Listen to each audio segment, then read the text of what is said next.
Hi, welcome to Seer and Higher Self. So global time, we're trying to see if this time works for more people. And welcome. I'm in Vancouver. And the Seer and Higher Self, oops, let me know if the volume, there was a fan on, so I just turned it off. It was probably a bit loud. Actually, I'm going to close this. There, see if that's better. All right.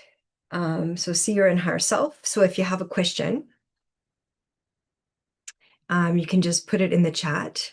And it basically is from my higher self to your higher self. So whatever consciousness level your higher self is, our higher self is usually lands in one dimension. And then, so I just got confirmation that the sound is good. So thank you. All right. And then if you, okay, so if you have any questions, just put it in the chat. And I just need your first name and your year of birth and your pronoun, preferred pronoun, she, he, they, and then we can kind of go from there and then see what's happening in your system. So for seer work, right away, we always do like a clearing with the hair. And the hair is like an antenna. It's like an energetic antenna. And you can see this in other, like throughout time, they would, cover their head. It wasn't for religious, it is for some people for religious reasons, but for energy work, the crown is actually very vulnerable. And our hair is kind of like the manifestation of like the information that we're receiving. So it's like, we have our own antenna. And that's kind of how it's been shown to me. And then with seer work, what's different with being like a psychic or a medium, like I can do all of that. Sometimes we do need to talk to ancestors. Sometimes we need to ask ancestors to, gently, or sometimes being very firm, but, kind of send them, back to in the time space that they are if there's interference.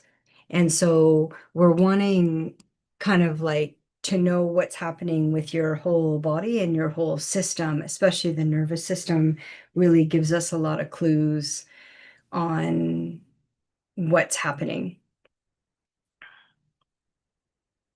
It's happening on an energy level, but then it manifests on a physical level, right? So our energy bodies mirror our physical bodies. And so it's like our physical clearing. We want to clear out, you know, we want to vacuum, we want to dust, we want to wipe the surfaces, we want to like clear everything to do a deep clearing.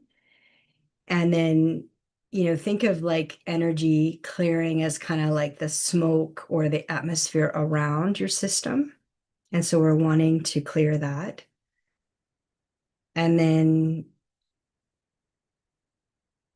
And you can use smoke, like actual literal, like Palo Santo or sage or, um, just even burning an incense that you like. But if you're kind of like, don't like a scent, you can also do like a cedar essential oil or rosemary or peppermint. It's stronger. I like lavender, but it's not strong enough for energy clearing. And then sound can also, you can use a sound for clearing, like the bells, like the Tibetan bells are really good. And they kind of clear the atmosphere. Um, Open windows when you're clearing, spritzing the corners, just a little bit of peppermint essential oil. It's like it's like right away, it's so refreshing. Like I have one on my desk all the time, and then spritzing the corners, claiming your space, and then salting the corners every couple weeks. Every week if it feels very dense, if there's been a lot happening, if you've been clearing a lot. And the other thing that has come up with a few people, and it's come up for myself as well, is notice if your earrings are bothering you. If you do have piercings in your ears, lots of people have been told to kind of remove them and take them out. There's all the acupuncture points in the ears, and then they can hit a nerve or they can hit meridian lines and they can hit organs. And so I've been told to remove them. And then I try different earrings thinking they're going to be okay to put them back, but they're not okay. So I tried again this morning and I've gotten that message for other people as well. And it's a hard thing to let go of. But as you're doing energy work and you're clearing, your whole system is clearing out. So it's just something to think about. And then if you're noticing that they're bothering you, or maybe there is like a slight message, but you're kind of like ignoring it, thinking it's not a big deal. It has come across as being a big deal, and it's creating like an interference, like an agitation. And so just notice that, and then see if you can just for a while remove your earrings and then see how you feel and see what happens. So, because as soon as we're doing, the decrees, a lot is clearing. A lot is is clearing on a energetic level, but it is on a physical level, and then also a space, like around your space, as well. Just popped in and saw the chat. So, hi, Helen. Good morning, Elaine, listening from work. Oh, thanks, Helen. That's so nice of you to join. And if you have any questions, if anything's coming up, please ask if you need to tune in, if we need to tune into your higher self, because we haven't tuned in for a couple sessions. And then let me know if you did the decree, the womb healing decree, and how it went, if you feel like it. Yeah. It's always like we're always looking for like the safest connection with your higher self and then with your guides of unconditional love. But really, we just need source and our higher self. And I always say only source aligned, because we just want to be like very like crystal clear um, with everything these days, as everything is coming together. It feels like it's coming together, but it kind of falls apart. So it like falls apart, then comes together.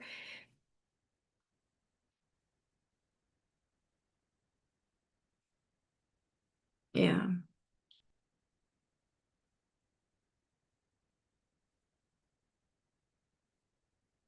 So claiming technology in source's name every morning, that's really important. So as soon as I wake up, I pick up my iPhone, and I used to like and admire, the technology of iPhones, and now I'm like, oh, yuck. I pick it up, it feels like such dead weight, it just feels like like there's so much darkness in this technology. Because I know, we learn as we're awakening, we're also learning and seeing things, as they are. And so it's quite shocking to, you know, love things that I loved 2 years ago and then now see them in a totally different light. And but it's but your like I would say that my body always sensed it or had a feeling about it, and then it's just basically the mind going, the ego, oh, it's not a big deal, or you're just too sensitive, or um yeah, that same the ego is not creative. The ego just repeats the same things over and over and over again. The same criticisms, same messages. It's like I was thinking about how the ego says the most horrific things, like, you're so dumb, you're so stupid, you make the same mistakes, like internally, and then people externally can say those things as well. When we're children, it really can hold an impression. And then when we're opening our kind of multi senses, so our clairs, like clairvoyance, clairaudience, clairsentience is feeling, when we're opening up those pathways and awakening our chakras and our energy line, like our Kundalini energy line, and then we think, oh, well, that's just crazy, or that's so out there. And it's like, really, it's been here for thousands of years. They've talked about this. But, the mind is there like as an installation to make sure that we don't awaken. And the one thing that needs to get ejected is the mind and the ego. You know, I mean, the whole awakening process, ultimately, the what gets ejected is the ego and the conscious mind. So, you know, and it's really like an act of grace that we can actually spend our day without constantly being criticized, constantly having this negative voice doing this commentary, 24/7. And it's so automatic that you think it's you, like, but it's not you. It's not organic to us. It's not organic to our system. It's it's an installation. All right. And remember, like, an installation can never enter what is embodied. And that's why seer work to me is so important, is because it's both. We're getting information, which it's nice to get information. We're getting information, but then we're also checking and verifying with the body. How's the body doing? What's the body receiving?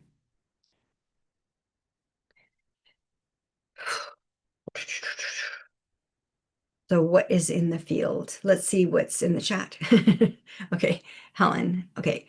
Helen says, I did not do it yet. Okay, so the decree, playing catch up. Do you think you could tap into my higher self and anything I need to know? I know I'm changing my right eye. What do you notice when your transition to 9D? Yeah, so the transition to 9D for me, before tuning into your higher self, but what the embodiment of 9D, what it was shown to me is I could see it kind of like in an image in the trees. And then there was like two giant trees. And then I could see like all this fighting and this war, and there's just like thousands of years of all this conflict and then just trauma. And then what I was shown was, can you hold all of those images at like a neutral 0 point neutral? So not one is good, not one is bad, not the good people, not the bad people. Like the ego loves, the good, the bad, the black, the white. Like ego loves like dividing, one side's good, the other side's bad, and then creating division, right? So we have the division from the ego with our body, and then that is amplified on the outside. And so how it was shown to me is, with all the conflicts happening, can you stay at 0 point neutral in that consciousness? So let's see, in Hawkins, I just wanted to look and let's see what in the Dr. Hawkins scale. So at about 60, you're at peace and at presence, right? So that's kind of like in the heart space, but you're in peace and presence. And so you can help about 10 million people below 200 by maintaining 60, right? So it's powerful. And then 70 is like the awakened I am. And that's kind of how it started. I am that I am. And it started like in Whistler. Well, one okay, one of my eyes awakened 9D Oharai, one of them in March. And so then I could see really clearly on one side more than the other side. And so it started with kind of one eye, and then the consciousness and awareness kind of like, I would say spread kind of throughout the body. And like was able to embody it more. So it's really that awakened I am presence. Eckhart Tolle in the Whistler retreat in June said it's actually more accurate to say I be. And then you're basically one with all. And then what was important for the 9D activation was actually to see everything from a neutral point. So, when we engage in, say we see, like FIFA was here. So we have like one favorite team, they'll show one team and then they'll show the other team, and then everybody's having these emotional reactions. And then can you be there in the hysteria? You know, can you be there in the hysteria and then just stay at 0 point neutral? I call it 0 point neutral. Eckhart calls it presence. But for me, when I say 0 point neutral, it just clicks. And so what I was shown was with the two trees, and they were giant trees, and I could see them swaying like this is, as a seer, I could see this. And then they were showing me like this, all the battles. And they said, can you and will you accept all and see all? And I had to say yes or no. I had to say yes or no. And then I was asked, but can my body go there? Like, can my body hold that frequency? Because a lot's happened to this physical body in this life, so can my physical body hold that frequency? And my body said yes. And then it was like, those are the questions, so can you stay at that 0 point neutral where you're not faking it? Like if I do actually, like say I am watching a like soccer game and I'm going but ballistic and one team has to win and I'm, totally losing my marbles, then let that be that, the I be, let it be, But if I'm able to stay neutral without, Eckhart's word would be like without the pain body activating inside. Because if the pain body's activating inside, that means there's some kind of disharmony happening internally, and it may be representing externally. So it might be happening at the external. So if people are fighting, then it like activates this like, fight inside, but it's actually like a state of grace. So can I remain in a state of grace? Like I was really like wanting to open up my heart, and I didn't want to feel blocked in my heart, and somebody said to me, but also just allow grace, like allow grace to be there to hold you in that space of not fully allowing your heart to let go. And I was like, wow. We forget about grace. We forget, I always say it in the decrees, the law of grace, under the law of grace, under the law of one.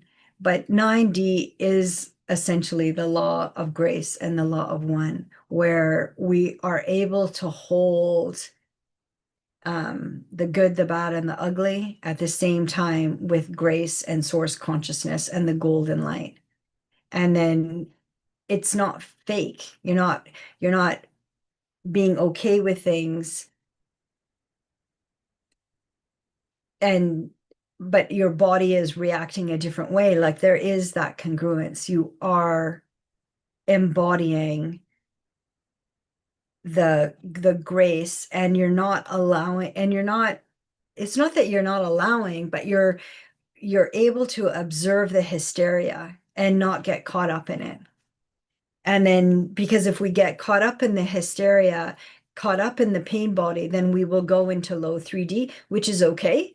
And then with 9D, you can just bounce back faster. So say, if I went low 3D, something happens, and I feel it in my body, and then maybe before it would take me, months or years, and then it took days, and then now it's a few hours, and now it's, you know, I can pretty much catch things in the moment. And 9D is that, catching things in the moment. So let's see what Helen has to say. So Helen said, I be. Yeah, so I be. It's like I am that I am is like a mirror. And then Helen says, interesting. And she says, okay, but let's tune into your higher self. And I think your birthday is 1983, the year. I know I could memorize you in Sinija, but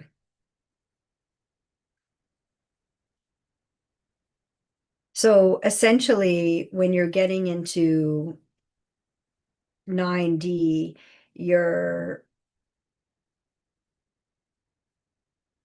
you're anchoring into non-duality. It just caught my eye, my paper, the levels of consciousness. So you're anchoring the I am presence, which is the I be, and then you're also the non-duality, right? So there's no good or bad because the ego loves, I'm good, you're bad. Oh, Helen, you're in 1982. Oh, did I say 1983? Thank you for correcting. 1982. Thank you. Um, yeah, that's kind of 90.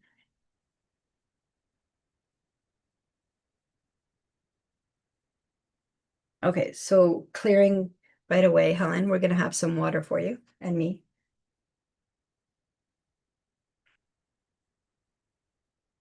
True energy work.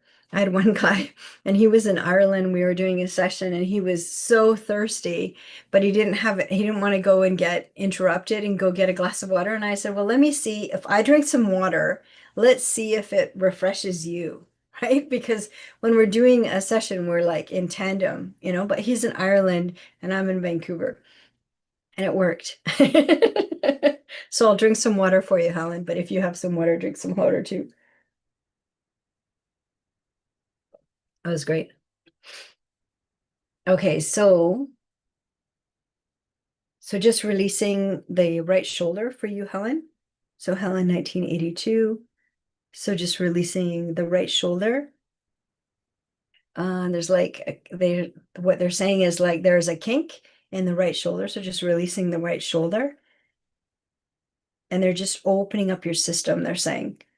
They're opening, opening, opening. Wow, it's kind of intense. So just breathe. Oh boy. And then just release the right shoulder.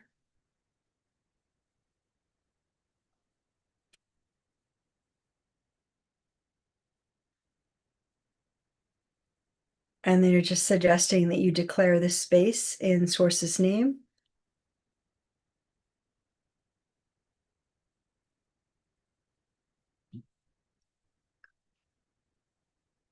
And then just opening the neck. Oh, it's so tight. The back and the neck are really tight. So connect with my higher self and then connecting to Helen's higher self.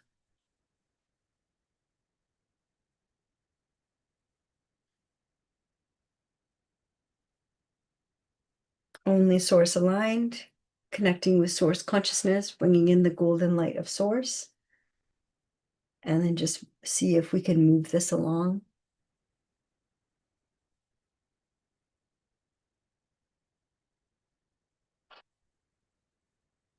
Yeah, they're saying it's hard for Helen to see evil, acknowledge evil, and they're saying that you just want it to be gone. And it's understandable, but 3D is convoluted and there is evil on 3D. And it's like we can't change things until we admit the way they are. And there is a lot of evil in 3D. But that's why our frequency matters so much.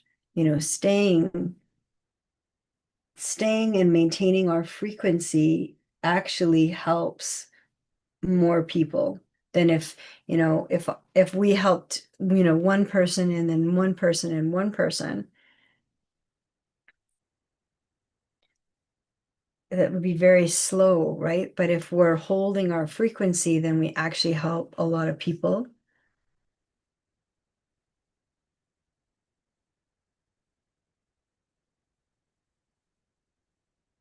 So we're just aligning with your highest good and source consciousness, and then just releasing. So that was really intense. And they said the body, what connected with that part of the body and the shoulder and the back and the neck on the right side, the divine feminine side, was the difficulty in seeing evil. And not just seeing it, but just admitting that there is evil. And there is. But just because we observe it and acknowledge it, it doesn't mean that we're saying it's okay. We're not agreeing with it, but we have to see things as they are in order to stay at a certain frequency. So if we stay in low 3D and we feel like, say, shame is close to death. So a lot of people, when they feel a lot of shame, a lot of light workers, they'll want to die, right? But really, they're just at the low frequency of 3D where they feel so hopeless. And they're not saying this is you, Helen. They're just saying that this is an example. But naming things as they are actually does the opposite effect, and it actually raises your frequency, raises your vibration, and you feel a sense of relief because there isn't that internal struggle. Like the body is saying, yes, this is the way that it is. And then the mind says, no, but you can't think that. They're your mother, or your brother, or your father, or your sister, and they can't be that way. And it's like, but they are that way. So we have to admit things as they are. And then seeing with the 9D frequency, it's not that we're saying, yes, this is okay, or yes, this is acceptable. We're saying that we see things as they are, not as we've been told, but as they are. And then just knowing how much courage that takes, to actually see things as they are. And then you'll really feel an optimism and trust and hope, and more harmony will come into your life. So it's kind of like we're told the opposite, because 3D is an inversion. We're told if we see things the way they are, we're going to feel shame and guilt and sadness, and it will be so overwhelming. But it actually has the opposite effect because our body is registering the truth of things. And then the mind is saying, oh no, but you can't think that, or oh no, you can't, see it that way. But they're saying you can call a spade a spade, and they just want you to kind of open your field, open, open, open, so releasing the shoulder, releasing the body, open, open, open, and just knowing that there's a lot of things that are disappointing, that are frightening, that create anxiety, that are tragic. 3D is a tragedy. It literally is a tragedy, because it's been on a destructive course, for at least the last 2000 years. And now, things are shifting. There's an opportunity, to have understanding and to start having, some serenity and like oneness. you know, that's, 5D. 5D consciousness is heart based. So it's we're there as one, like one community, helping each other. And so they're just saying the the um the clue or the fast track for anchoring in 9D is actually just opening yourself up, like opening, like they're just going to work on your right shoulder. And then a surprising thing happens, like as soon as you accept the way things are, and this opening happens, and then it's not the struggle it's not a struggle the way the mind says it's going to be. Actually, it's a lot easier to see things as they are instead of having that interference.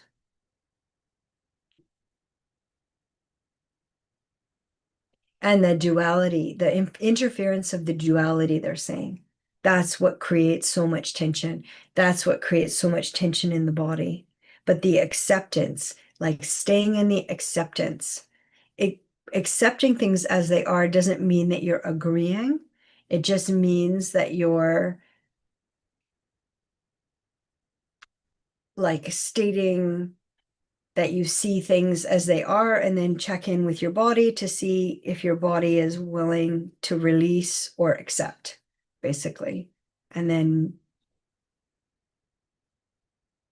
yeah, they're saying it's like, oh, right now they're saying like they're opening your field. They're opening your field. And we have to remember like our consciousness isn't connected to anybody else. Like it is kind of like a free will choice, but it also depends on other timelines and then what our home base is in terms of consciousness. So they're just opening your neck. It's really, really tight. So opening the neck and the shoulders, especially the shoulders. And they're saying, like you have a lot of power when you state your intention.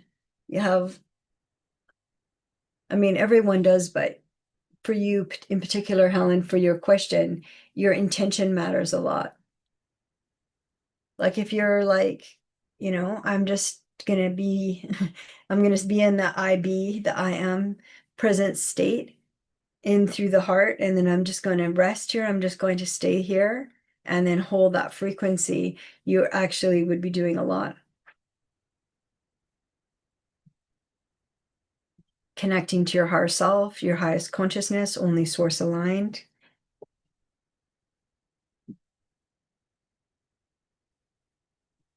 And then you'll know how the body will feel, like how the body will accept that, the body. Just releasing the shoulders some more, connecting to source consciousness, bringing in the golden light of source. We're asking for the deepest healing and clearing available for Helen right now so that she can feel the serenity of 9D, which is very beautiful.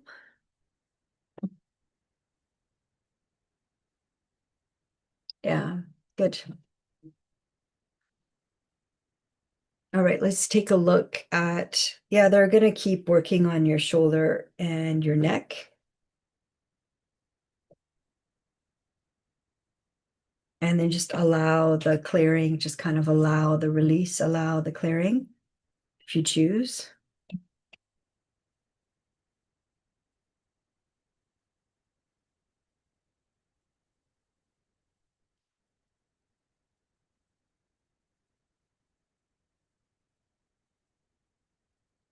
And it's hard actually for empath sensitive starseeds, light workers. The umbrella of all of those is a light worker. It's actually acceptance of how things are is actually a massive awakening for light workers because, from wherever dimension your higher self is, where we want to improve things, make things better, want people to be better. Like I used to be so upset like about people being so mean, but now I'm like, yeah, people are mean. It's just like I have like a million examples of people being mean, that's part of 3D. And but that doesn't mean we have to stay there, and it doesn't mean we have to be treated badly. We have to remove ourselves, we have to be safe. But now I totally admit, what 3D is full of scorn, hate, craving, anxiety, regret, depression, phew, it's just intense. Okay, so let's take a look at, they're bringing in a lot of fire to help kind of like alchemize all of this and alchemize, help the body. Um, yeah, they're bringing in a lot of fire to help alchemize, they're saying. Yeah, it's a good question, Helen. Let's see.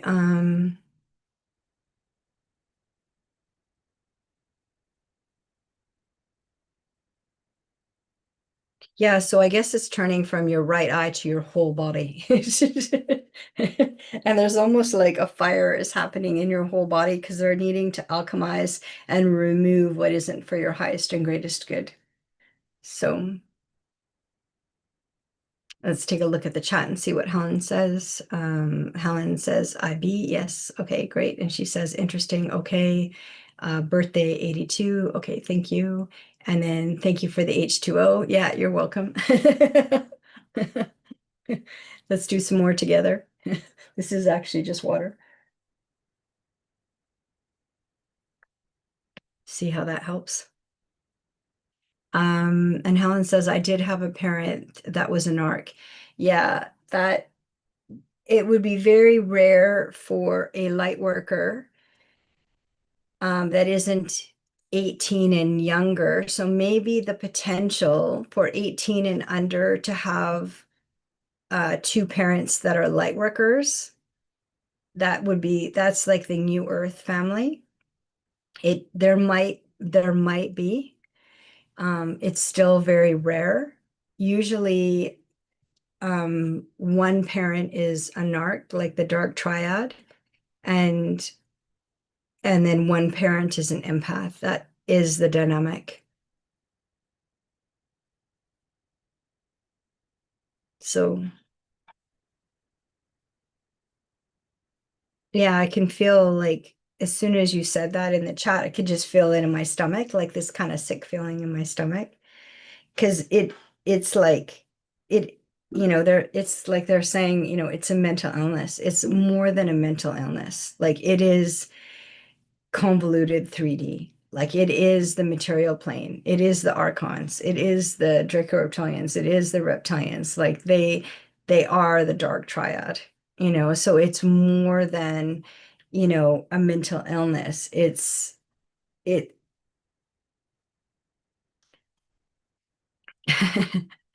they're like, what do we say? There's levels of consciousness, right? So at first seeing, a parent as having like a disorder, meaning like they have no empathy, right? So what is a narcissist? They have no empathy. And then they really gaslight you. So, um, and they kind of like use your positive energy. And they're like a black hole, no matter how much energy you put in, it's like it goes into a black hole and it's never enough. And then you're drained and depressed and anxious and you don't know why, but it's really one of your parents is sucking the life out of you energetically. That's kind of how it is and how it feels. And it takes a long time. I mean, maybe it doesn't take a long time, but it can take a long time because of 3D kind of conditioning. They're constantly telling us not to see narcissists the way they are, to have compassion for them, to have empathy for them, to, like the most important thing to do is to see things as they are, you know. Then we're told, to Oh, well, you just need to forgive more and try harder and you just get decimated. But that's the dynamic. So they're just releasing for you. They're just releasing for the narcissistic parent and then just bringing anchoring in that inner love and the inner wisdom and the inner freedom and just releasing the stomach.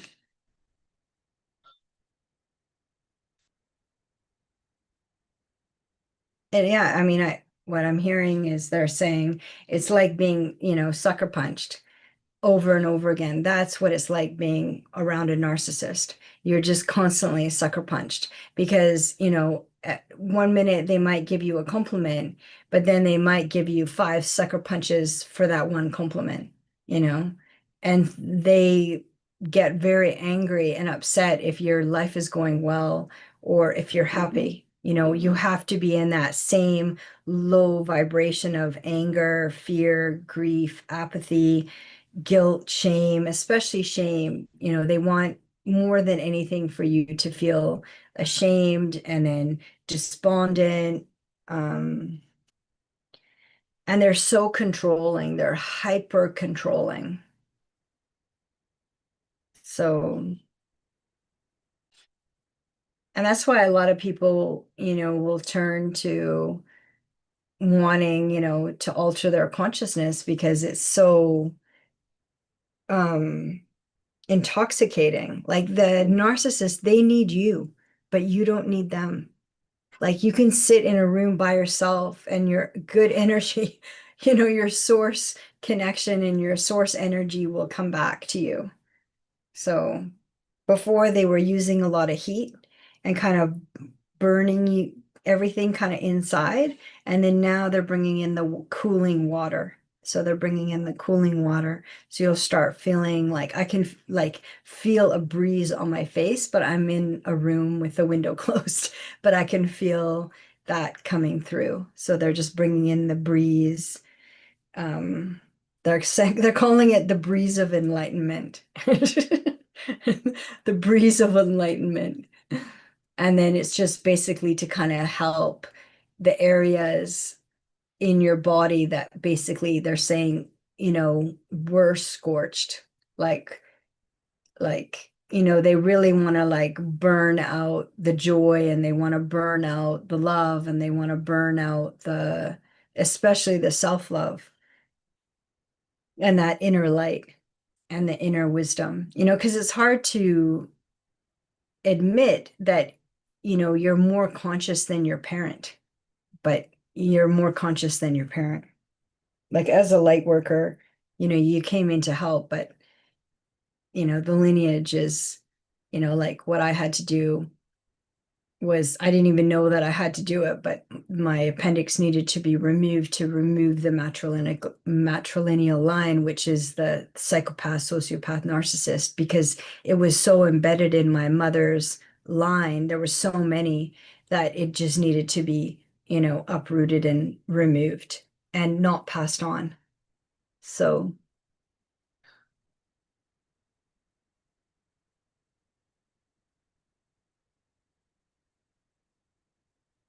and then just releasing your shoulders and your neck.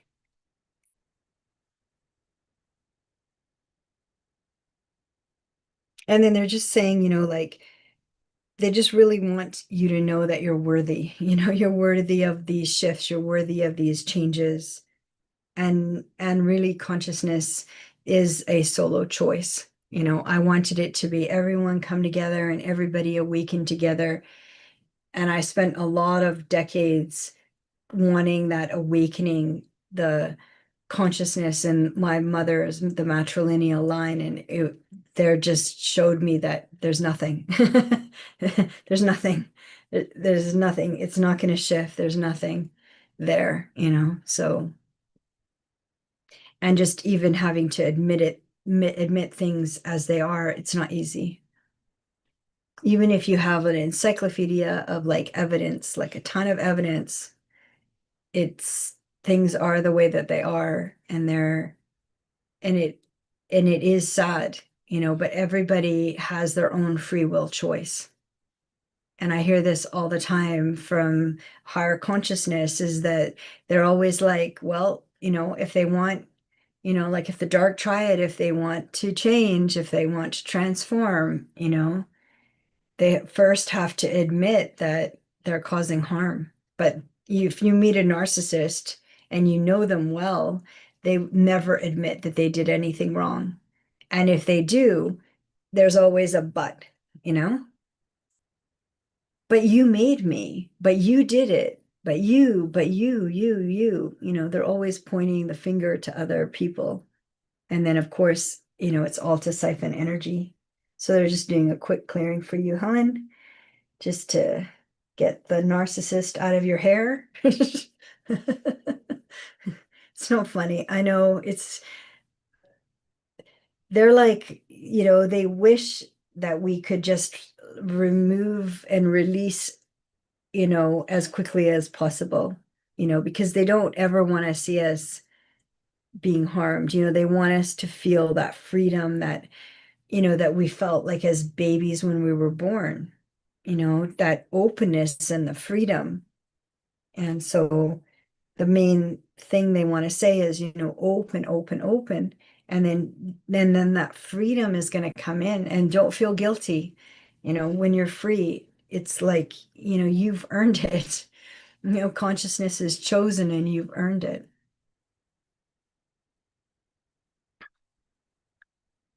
Getting comfy, it's really important. And then having some more water.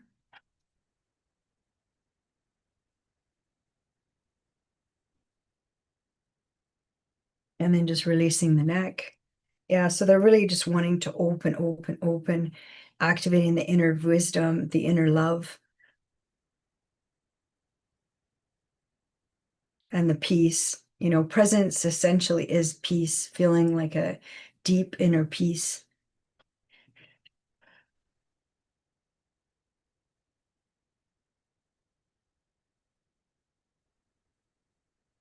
And just releasing the neck again on the right side.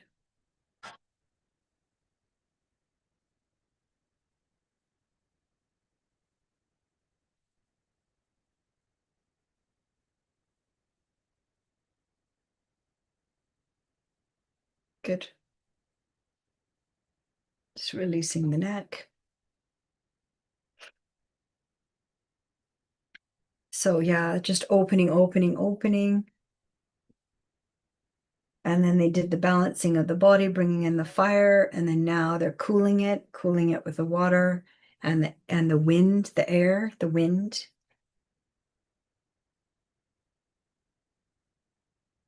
And then just knowing that even though the narcissist, they wouldn't see this kind of energy work because we're clearing them out as being there for their highest and greatest good, but actually like it is, because then if we're not kind of making excuses for them then and releasing them to source, then they actually have an opportunity to, to choose for themselves.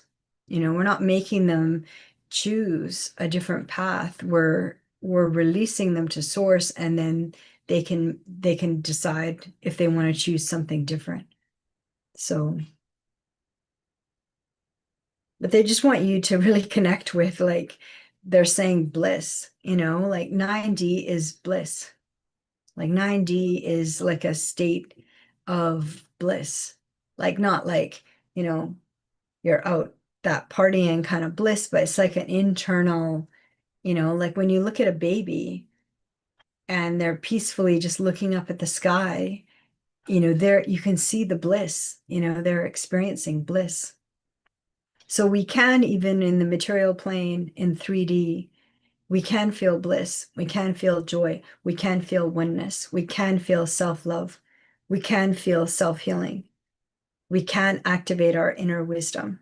Even in this density, we can do that. We can open, we can connect to grace, and then we can be free and feel our freedom, which is our natural state. Just clearing the right eye a little bit for Helen.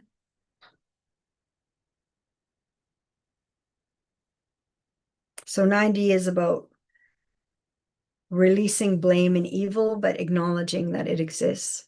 And it is the way that it is. It doesn't mean that by seeing it and acknowledging it, it doesn't mean that you are, it doesn't mean that you are accepting it or saying it's good or bad. You're just acknowledging that, yes, it is the way that it is. And I can see that it is the way that it is. And then we're always connecting to the highest good for all, and then connecting again back to source consciousness, back into the heart, so that we know the truth of that eternal living light inside of us, of presence, connecting to our higher self, and then connecting to source consciousness, connecting with grace, and then open, and then the freedom comes.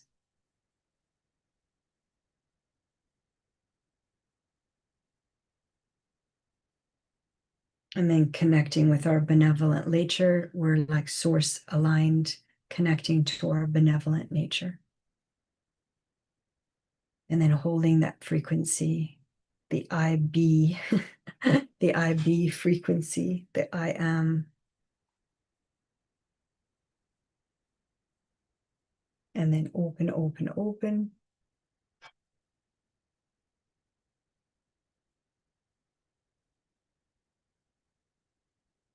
Good. Whew. I'm glad you asked that question, Helen. That's a really good question. So that, if anybody wants to connect with grace, openness, and freedom, that's that's the guided journey. And thanks for Helen for bringing it forward. So we're going to end, unless Helen, you have anything, I'm going to send you some hearts. And then if you have any other questions, I'll just wait a minute. If you have any other, Helen says, thank you. Okay, thanks. And then thanks so much, Elaine. Yeah, you're welcome, Helen. Really good question.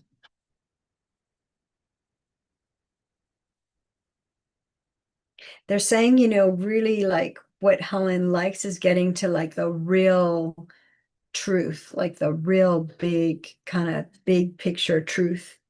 And that's good. They're like, that's good. All right, sending you lots of love. And then now let's close for Helen. And we're going to bring in the source's golden light. And this is for everyone that's listening as well. We're bringing in source's golden light into our hearts and then into our inner body, connecting to our higher self, which is connecting to grace, connecting to the openness inside our own field and through the heart, and then awakening to the freedom, anchoring and awakening. Good. Thank you. Thanks, Helen. Good question.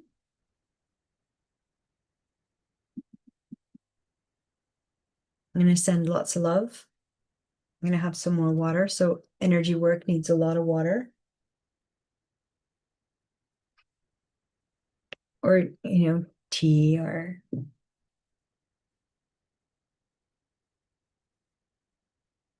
And then they're just saying, stay with the I am presence.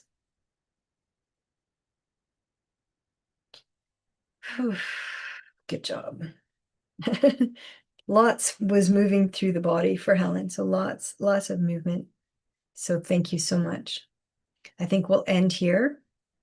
I think it's a good place to end. So if you're interested, the Saturday decree is going to be part 7 that was missed in the womb healing decree. I didn't film part 7 and I thought that was such an odd thing for me to do. But I realized that it actually, because I didn't have all the information, it wasn't complete. So it'll be a nice short decree, kind of like story time. and then seeing how with the decree and then how things connect. And that will be the decree that will come out on Saturday, the 16th, 18th, the 18th of July, 2026. Wow, July has flown by. So thanks for being here, and always take care of yourselves first. It's really important. Energy work needs a lot of hydration. So we'll stay with the grace and then stay with openness and then the freedom. All right, take care. From my heart to yours, let's end here. See you in the next